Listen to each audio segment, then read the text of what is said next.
This is Indie Business Podcast, episode 97.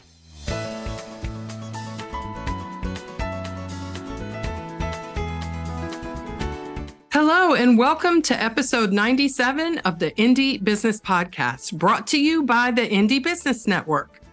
We offer affordable liability insurance to independent small business owners nationwide. We also provide entrepreneurial training and mentoring to empower our members to achieve a happy life, a profitable business, and a meaningful legacy, something we call the ultimate trifecta. I'm your host, Donna Maria. I am a certified entrepreneur mentor and the founder and CEO of the Indie Business Network. In this episode, I interview Catherine Robinson of Wildwood Aromas in Springfield, Missouri. Catherine started her business after she began making aromatherapy products for people who wanted to use essential oil blends to enhance their daily lives, but didn't have a reputable source to purchase them. She began making products for a small circle of friends and acquaintances, and word began to spread. Catherine quickly realized that she could help more people if she started to sell her products. So she enrolled in formal training, and in 2019, she started her business. While leading Wildwood Aromas is not always easy, it's what Catherine loves to do. Her determination to help as many people as possible, with her passion for customizing aromatherapy blends for health and wellness, drives her to continue to put on what she calls her big girl panties every day to make it happen. I can't wait for you to hear more about how Catherine works to improve herself and her business through consistently yet gently pushing herself forward. So sit back, relax, and enjoy my interview with Catherine now. You can get a summary for this episode at indiebusinessnetwork.com/97. And now let's get right to it with Catherine Robinson of Wildwood Aromas in Springfield, Missouri.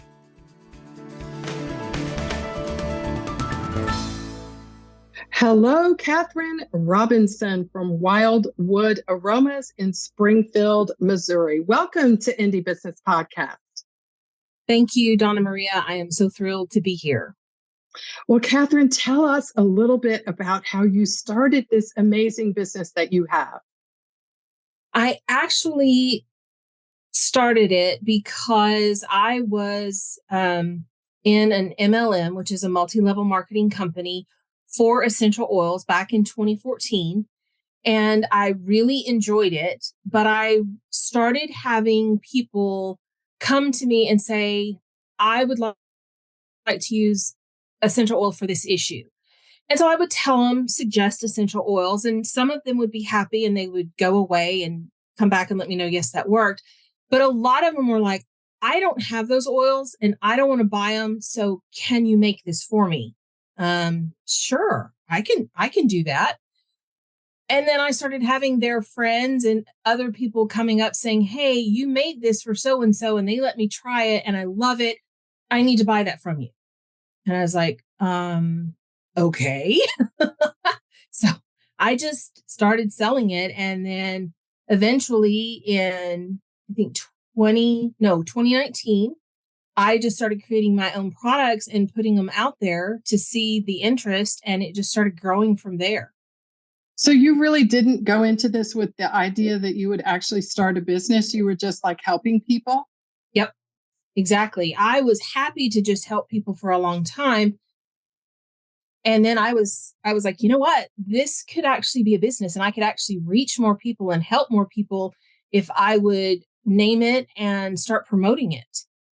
So that's how I got started.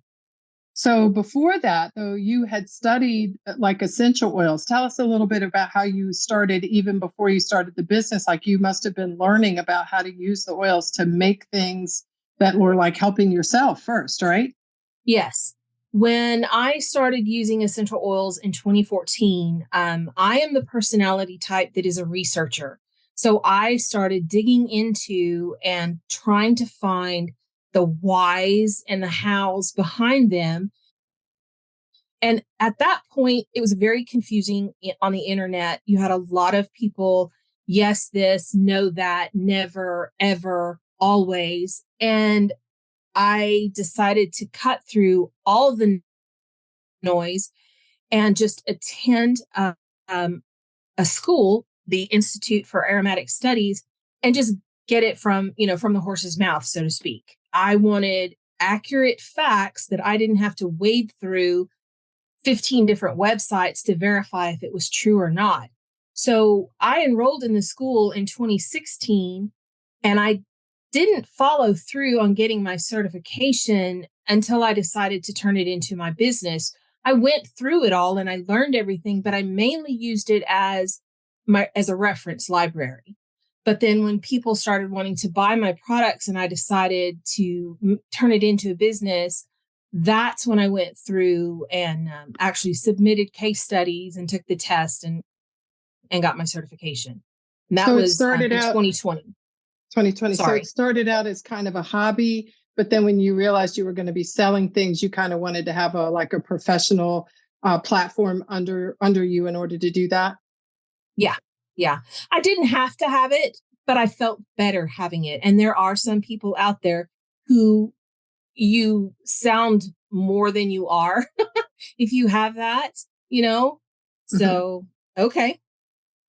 So did you have a job / do you have a job? Is this like a business that you do totally without a job? Tell us a little bit about how you were, supporting yourself when you started versus now. Actually, at that point, my husband was my job.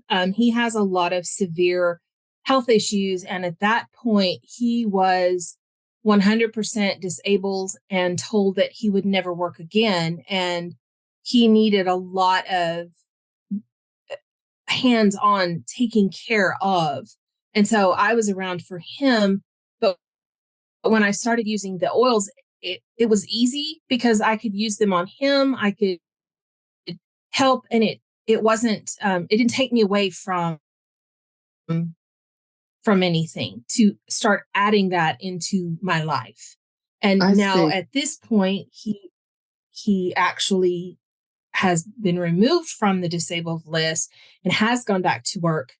So I was able to jump uh, more into promoting my business. Oh, so now you have more freedom to dive even deeper into your business than you did when you started. Yes, yes, I do. And all of my children, I have 3 children, all of them are grown. Mhm. So my time is my own, pretty much. Oh, so how does that feel? Like it sounds like you're moving into like a new phase of life as a result of some of those changes. Well, it's scary, but it's fun. But I don't have an excuse anymore. Like I can't say, well, my husband or my children. I have to, say, oh, well, it's me stopping me. So, you know, you got to get real blunt with yourself sometimes. Oh, it is so interesting that you said that. That's a very interesting phrase. I don't have an excuse anymore. So did you find yourself sort of having a business and did you find yourself saying that to yourself sometimes as to maybe why the business wasn't doing maybe what you thought it might have done because you had other reasons why it wasn't happening and now you don't have those anymore? Yes, I very much am an introvert. And I also had a lot of personal issues from childhood that I needed to deal with. I actually saw a coach to help me work through some of those things so that I could allow myself to promote myself and to be seen. And I'm saying be seen with quotation marks, in the air, because that was very, very difficult for me. So I used my responsibilities at home to excuse myself from not being everything that I know I could be. And now I don't have that excuse.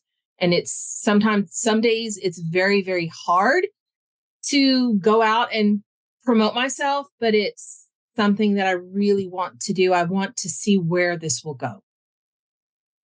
Catherine, it sounds like it probably takes a lot of courage for you to get up every morning and do that. Because I mean, I know what you mean because you have an online business, right? So you're probably talking a lot about using social media to promote yourself so you can generate sales, right? Yes. And Yes. so the word courage comes to my mind to describe that because it's not the first time I've heard someone say that. And I mean, I deal with that as well. I think kind of a lot of people do because it's scary to put yourself out there and say, what essentially amounts to buy my stuff, right? And to be able to have to put your money where your mouth is. So tell us a little bit about that process, Catherine. Like, how do you talk yourself into doing that on a regular basis? Well, some days it's not easy. And some days the stay all day in the pajamas and don't do anything wins. I will admit that. But other days it's very much a suck it up, buttercup, and put your big girl panties on. And this is what you want. So at the end of the day, do you want to look back and say, I wasted it when I could have, should have done this? Or do you want to say, I only did a little bit, but at least I did that much, So there are days when it's hard. I'm not going to lie. So it sounds like you don't put an over crazy amount of pressure on yourself, but you try to challenge yourself without putting an amount of pressure on yourself that could like immobilize you. Yeah. If I put too much pressure on myself, then I tend to have several days of stay in the PJs and don't get anything done. So I allow myself to make small goals and hit those goals and celebrate and feel really good for hitting those. And consistently hitting small goals leads to larger goals being met also. That's interesting. Mm-hmm. I think I've heard you talk about this. You take a big goal and you break it up into little chunks. Mm-hmm. My chunks may be smaller than other people, but I'm still chunking it out and doing my best to move forward. Right, right. I've often heard, I think there's a quote, and I'm paraphrasing it, is attributed to Martin Luther King Jr., and I'm not really sure if that's the truth, but I've heard it attributed to him, is that we don't have to see the entire staircase. We just have to see one step at a time as we walk up the staircase. Yes, I love that. I love that a lot. So tell us a little bit about what would you say are some of the most important goals that you do chunk down into pieces that are significant for your particular business?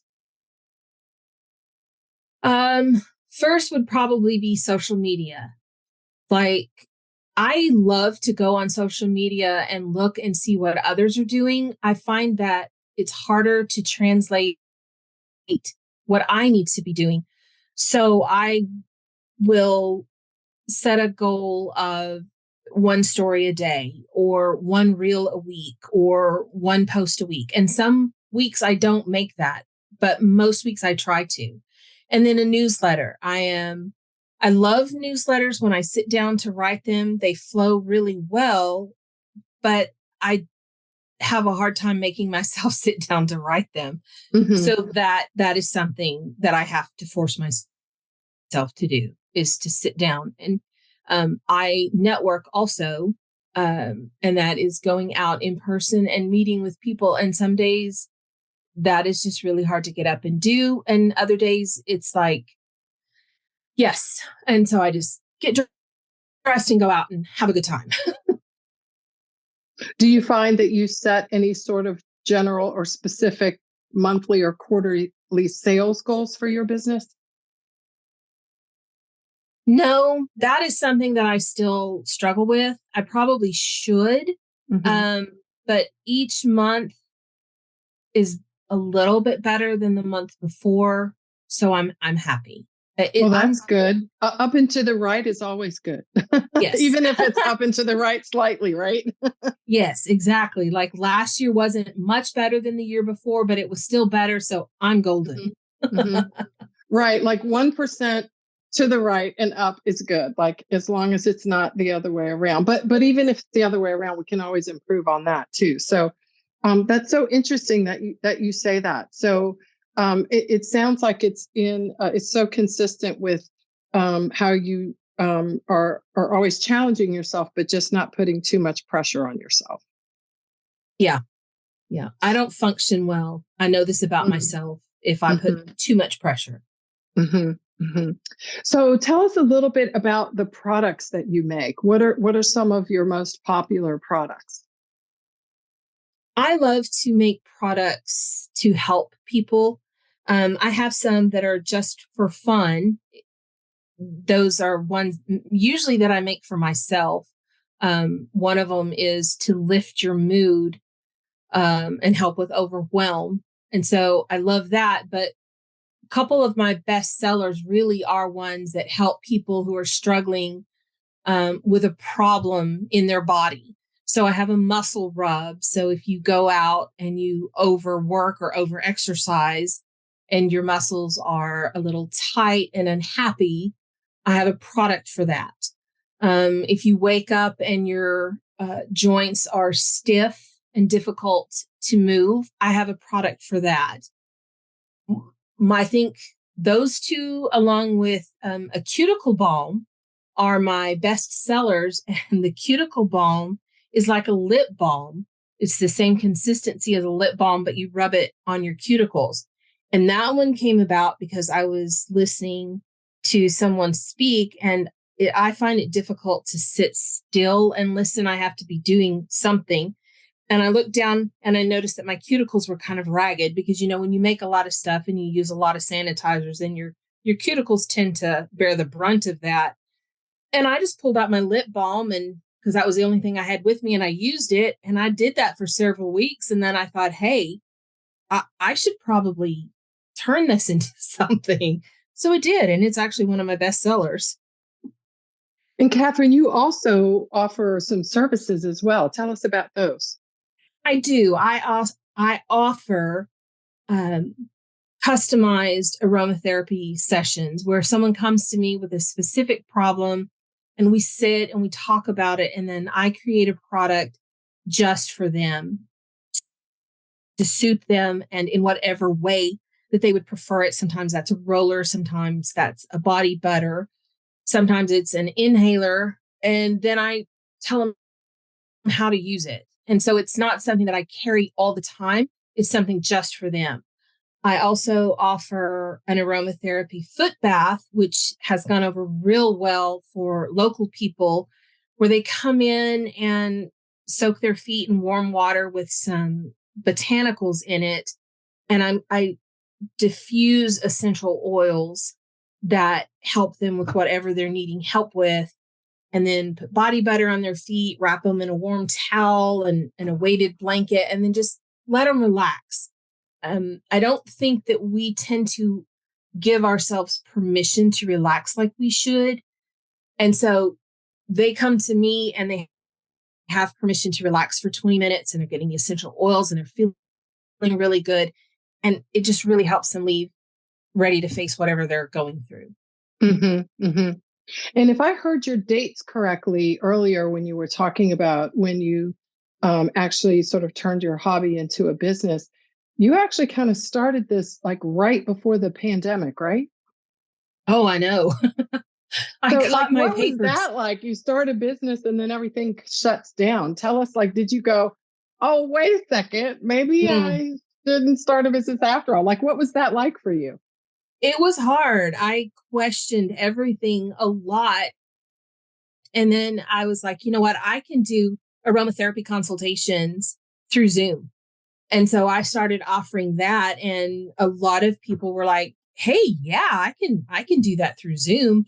And I actually had one of my products go to someone overseas during the pandemic. And I was like, Mm-hmm. oh, this is not going to stop me. So I just kept promoting and kept talking about it and just Mm-hmm.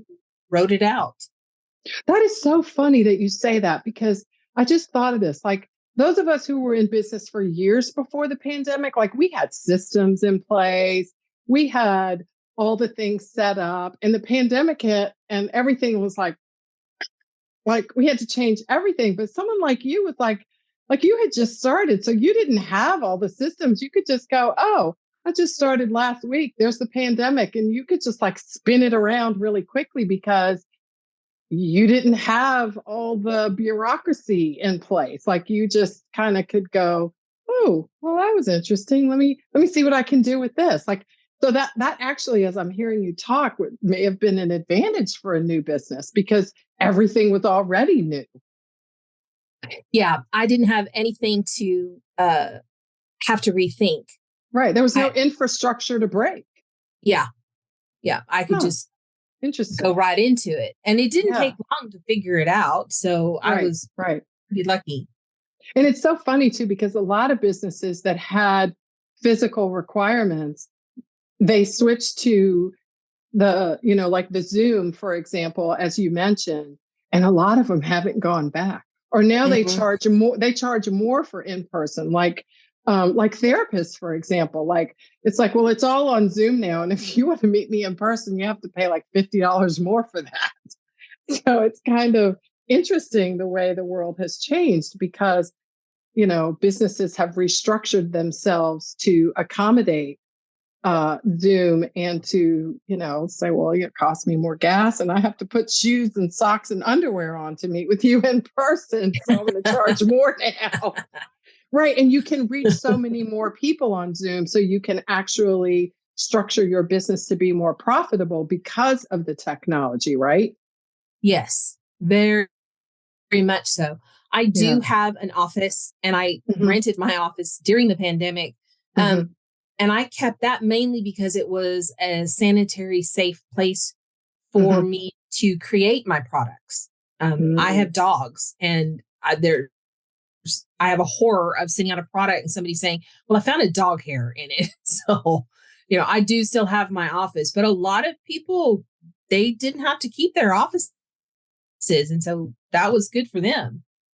Right. So you obviously have a totally separate place where you're manufacturing your products where the dogs are not. Yes. Clearly. Okay. Yes, of course. So your good manufacturing practices. And that's obviously something that is very important to your clients and customers, I'm sure.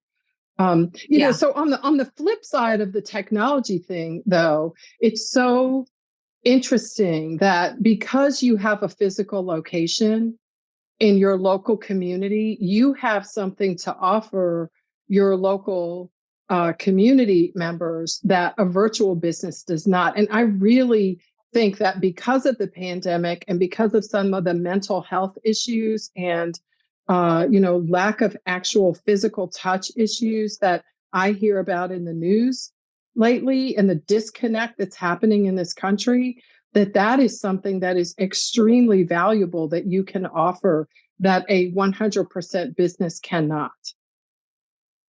Yes. And I think that's why the foot baths have gone over so well, because it is physical touch and it is being wrapped up and being nurtured, and they feel safe to come. We're very careful. But I do think that is important. And I do think that has helped. I think it's going to get even more important as the world continues down the whatever road you want to call it that we're on, which is, I don't even know if I have a word for it. And one of the things that's so interesting too is that incredibly, and much to my surprise, although in hindsight it's not surprising, is that a record number of our Indie Business Network members opened stores during and after the pandemic. Because I think the need for connection in a physical, tangible, in real life way is just unprecedentedly expanding. Is that a word? Unprecedentedly? I made it a word. Unprecedentedly expanding because technology is absolutely inadequate at supporting our need to be in each other's presence. I would agree with that. Definitely. Yeah, I think. Yeah, I do. So I'm so excited for you that you have the ability to leverage both types of connections to build your business into the future. Yes. Yeah. So what are some of the entrepreneurial challenges? Like what is like the one right now that is like high on your list to deal with and overcome as you find yourself moving your business through, through this particular year? For myself, it's just getting out there. I have a website, I have some social media, I go to some networking events, but it is simply getting out there and getting the word out to people. Every time I think everybody knows about me, I meet someone who doesn't know anything about me. And I'm like, okay, there's still work for me to do to get out there and promote.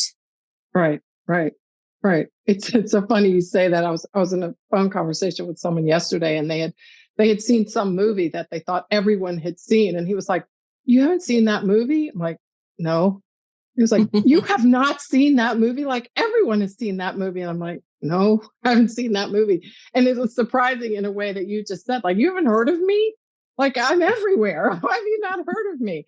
And it is right. You're so funny. It's like a constant putting the needle on the record, like over and over and over, like pounding the same drum over and over and over again. So that's what you're describing, is that always having that elevator speech ready wherever you go and making sure that you repeat it. Is that what you mean? Like that's the constant challenge that you're describing? Yeah. And you had talked to me one time about how Mm-hmm. often to send newsletters because I didn't want to send them because I didn't want to bother people. And you're like, Mm-hmm. no, you have to remind people that you're out Mm-hmm. there because people Yeah, forget. they And that do. has stuck with me. And Mm-hmm. so, Mm-hmm. even with my friends and family, they're like, oh, Mm-hmm. you're still doing that. Mm-hmm. Yes, I am. Yeah. Yeah. Are you still going to work? Like, do you still have a job? Yeah. Like, Yeah. it's the same thing, right? Because you still have to eat, right? Yeah. And you still have to do what you love. Like we still have to be productive in our lives. And so it sounds like to me, your business crosses all those T's for you. Like you enjoy it. It generates income, and it keeps you occupied, obviously, and it gets you out in your community. It serves that purpose as well. Yes. And my whole entire life, I was always the one that any of the family or close friends would call when they needed help. Call Catherine, she'll help. Call Catherine, Mm-hmm. she'll help. Mm-hmm. And then this moves into that because I help so many more people in a much easier way. I'm not having to go sit by their bedside or haul them back and forth to doctors' offices, but I'm still helping them. And that fulfills me so much. Mm-hmm. Mm-hmm. Yeah. Yeah. That sounds, and when you can combine those two things together, whether you have a business or a job that you love, Mm. it's really a blessing, because not everybody has both. Some people have a job that pays all the bills, but they don't have a job they love. Some people have a business that pays all the bills, but they don't have a business they love. Some people have a job or a business they love, but it doesn't pay as well as they'd like. So when you can have both, or you have one or the other, but you can see that you are working your way toward having both, it's very fulfilling, and it's a real blessing and something to be thankful for. You think? Yes, absolutely. I definitely agree to that. So, Catherine, what are the methods or systems and strategies that you use that are working for you now that produce the bulk of your sales? Like, is it wholesale, or is it direct to consumer through newsletter and social media, or physical networking? What are the things that are working for you right now? Well, I have moved a little bit into wholesale. That came by a fluke, though. I am friends with an esthetician, and she said, hey, I need you to create something for me. So that worked for her and kind of expanded into a couple of others. And then a lot of it is networking. I live in Springfield, Missouri, which I do believe has got to be the networking capital of the United States. I don't even know how many networking groups there are here in Marshfield. I belong to 3 of them that I go to consistently. And that helps because it gets me in front of people who know me, who buy from me sometimes, or even if they don't buy from me, they can still recommend me to others. And so my business has grown by word of mouth a lot. And that has been very nice. Social media, not so much, because like I said, I struggle with being consistent, though I'm getting better at that. But newsletters help. It's pretty rare for me to send a newsletter out and not get either an order or questions that lead to an order back. So, being out in public, word of mouth, and newsletters.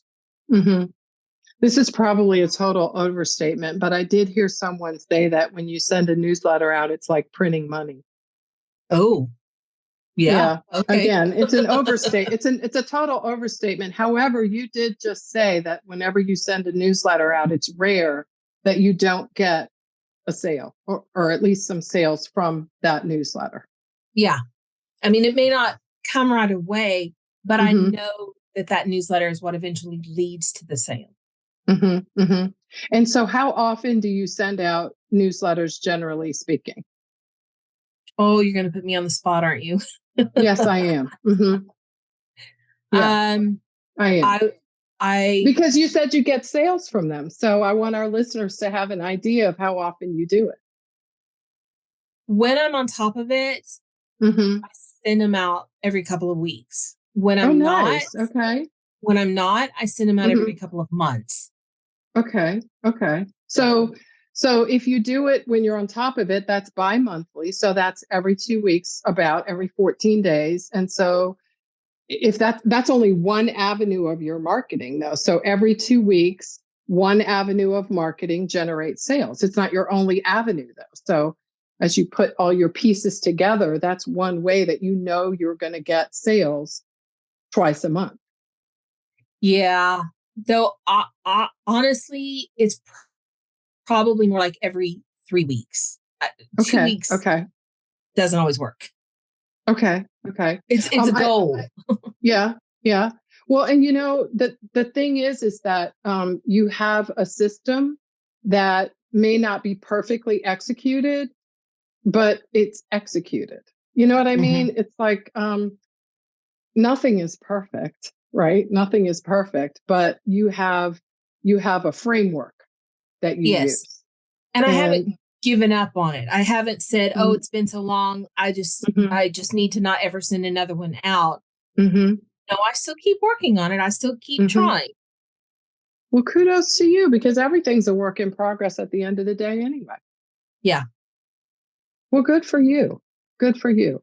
And what do you use for your newsletter? Do you have a service that you like to use? I was using MailChimp, but I'm in the process of switching over to MailerLite. Okay. I think I'll like it better. And what do you think you'll like? I mean, MailChimp is a system that's been around for a while. Do you have certain things that you think you're going to like better about MailerLite that MailChimp doesn't have for you? I just think it's going to be easier. And I haven't dug into it that well, but I've had a lot of close friends and business friends tell me that they switched to MailerLite and they really like it. They find it more intuitive, not quite so much head scratching. Right. Well, easier is always good, isn't it? Yes. Right. The simpler, the better, because I was thinking the other day, like I made a list of all the things that entrepreneurs do, especially when we do it without any help. And I know you probably have some sort of help in your business, even if it's not all the time. We do so many things. So the simpler we can make it, the better. And speaking of help, do you hire help? Do you hire help on do you have like virtual help, or do you just contract assistance when you need it? How do you get assistance of any kind in your business when you need it, or if you ever need it? I've been very lucky in that any help that I need, my family comes through. Oh, good. So my daughter is older, and she is really good at like going to vendor shows with me or networking events with me and helping me and giving me strength. She promotes me. And then my youngest son is 21, and he's really good about being my physical person. Hey, I need help shifting this. Come help me do this. Come help me do that. So I've been very lucky to have them help me. That's so great. We were talking the other day in our member Maker Monday Q&A. One of our members had a question about how to encourage your family members to provide some sort of help and assistance in your business, because with an entrepreneur, it's really your dream, right? It's your thing. It's not their thing. And so I would love to like pose that question to you, like in your experience, do you have any tips or tricks or ideas to encourage family members to be helpful without like feeling like gotta force them or beat them over the head, right? To help you, because let's face it, like I have family members too, right? And asking a family member to take the dishes out of the dishwasher or do their regular family chores is different from asking them to go to the post office for your business, right? It can be different. Yeah. So do you have any tips or ideas to encourage or, positively influence that kind of help for the business as opposed to the way we might do it as parents or as moms for, a household type help? Well, I think it does help that my children are older. Now, my son I think he was 12 when I started getting into the essential oils. And so he would like fuss, teenagers, they do this. And my consistent reply was, I support you in what you want to do. I want you to support me in what I need to do. So that's the way this family works. I help you, you help me. This is just the way it is. And I didn't allow for anything else. But my kids were kind of easy to raise. So I have to be, if you have more difficult children, but mine were always pretty rational and pretty logical and pretty easygoing. So I could say, this is what needs to be done. We're a family. This is the way it works. And they might fuss. They might still fuss, but, but then also, I'm not above bribery. You want to eat at McDonald's? Okay, sure. Help me do this. And I'll run you through the drive-through, or my daughter, she wants to be paid in Starbucks. So, Right. Yeah. Well, that's a good way to put it. And you make such a good point about how every child is different and every family dynamic is different too. So you can't really answer that question in a vacuum, but that was a good tip to, I support you. Like I did just I don't know, maybe, pay your car note or something, right? You could come over here and empty this box, which would take you about 10 minutes. But that's a really good point. So Catherine, what is on the horizon for Wildwood Aromas as we kind of wrap things up? What do you see coming down the pike over the next 5 years or so for your business? I'm going to start working more on promoting my website. I'm in the process of making it function better. It works really well and I like it, but I don't love it. So the last 6 weeks, I've been really working on redoing it so that I feel like it flows better so that I can be happier and more comfortable about sending people to it. So that's it. I just want to grow. I'm older. I'm 54 years old, but I've still got, 20 years in me. I don't know that I've got 20 years that I want to be in this business, but the next 5 years, definitely for sure. And I want it to be very successful. I want to help so many people. Good. That sounds very exciting. We're looking forward to seeing it.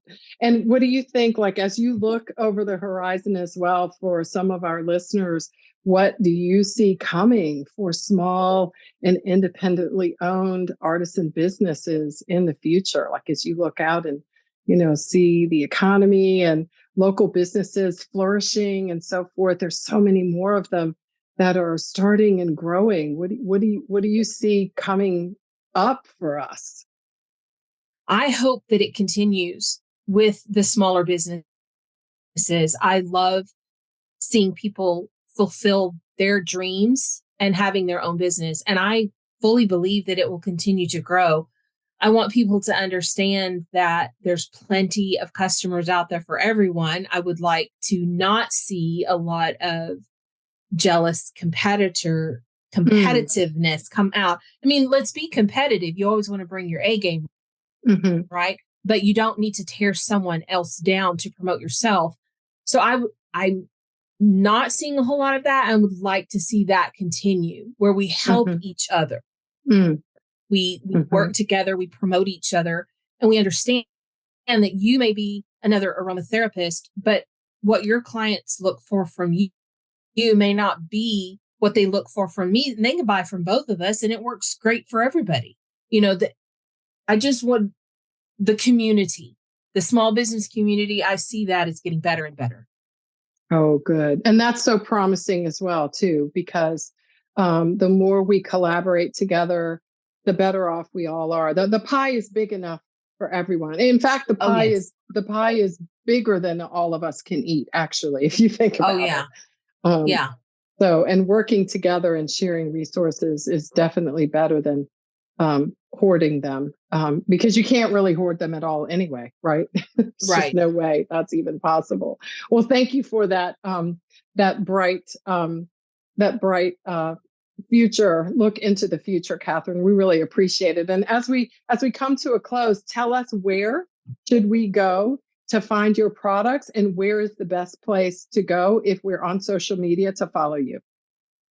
I'm working more on Instagram for social media.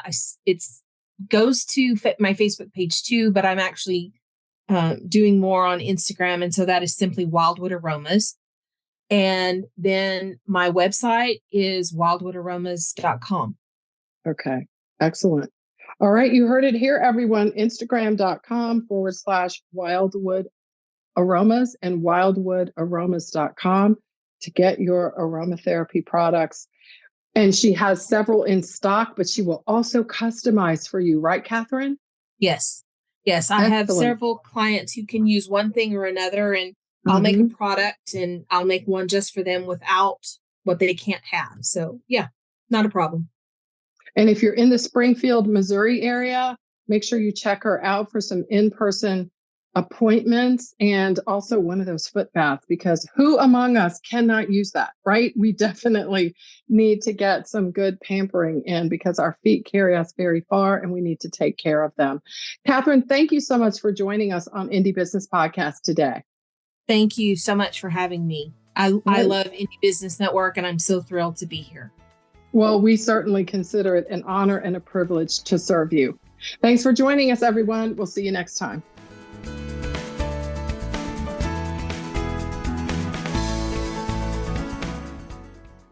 Well, I hope this episode of the Indie Business Podcast left you inspired, motivated, and excited about the future of your independent small business and your life.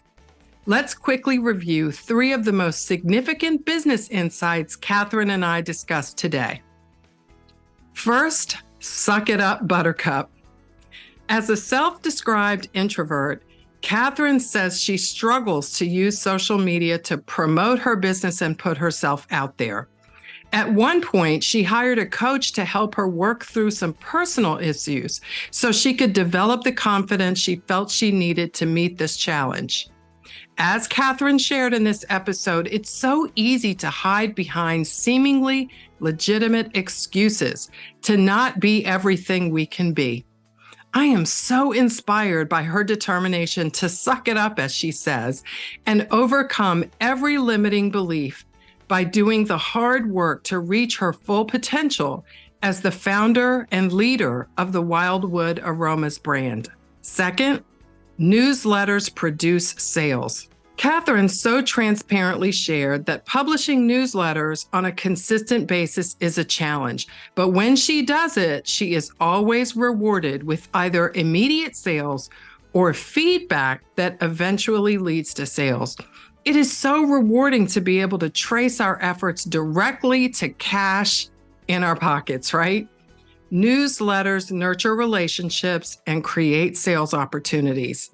In nearly a quarter of a century of coaching and mentoring small business owners, I have never once come across anyone who can dispute that with any credibility. And Catherine's experience certainly bears this out. And third, chunk it down.